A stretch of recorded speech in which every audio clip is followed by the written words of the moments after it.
des explosions dans le quartier, une voiture qui a été incendiée. Et apparemment, je ne sais pas si c'est les pneus ou quoi qui ont explosé, mais bon, voilà.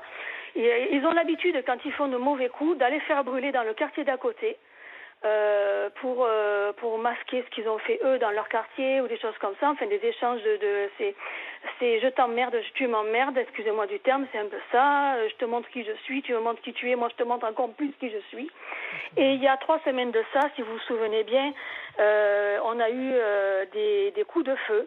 Et là, les coups de feu, il y a 3 semaines, c'était vraiment à côté de chez moi, hein, c'était à même pas 50 mètres. Et avec mon mari, on s'est dit, c'est le début de l'été, c'est parti.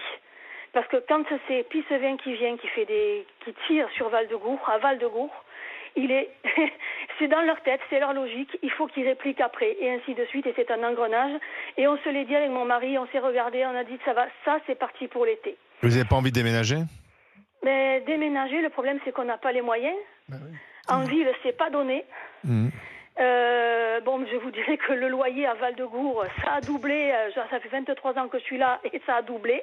Ah bon ? On en est hors charge, on en est à 550 €.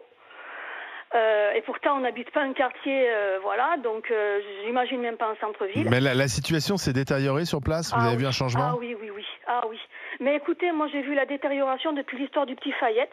Ça c'est devenu, mais on se croirait à Chicago. Hein.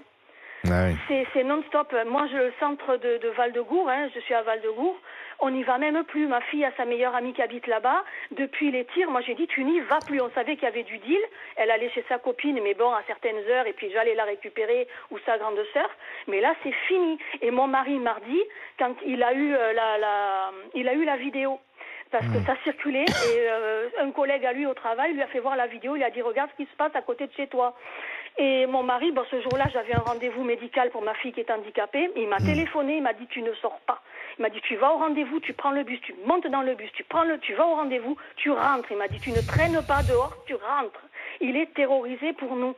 Il a peur, lui, il travaille pas sur Nîmes. Donc le matin, il s'en va avec la voiture et puis il rentre que le soir. Mais il a peur pour nous, il a peur pour les enfants et ça devient, moi je vous dis, mes enfants à moi, ma fille Maëva, 14 ans, elle était en larmes.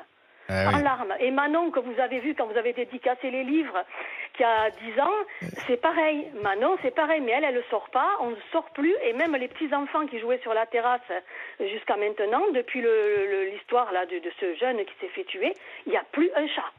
Il n'y a plus un chat. Oui, forcément, parce qu'on n'a pas envie de prendre une balle perdue. Ce qui est dingue, c'est que Bernardin y avait été. Et même, imaginez que vous passez à un moment, vous allez faire 4 courses, et vous tombez sur une exécution avec vos enfants à la main.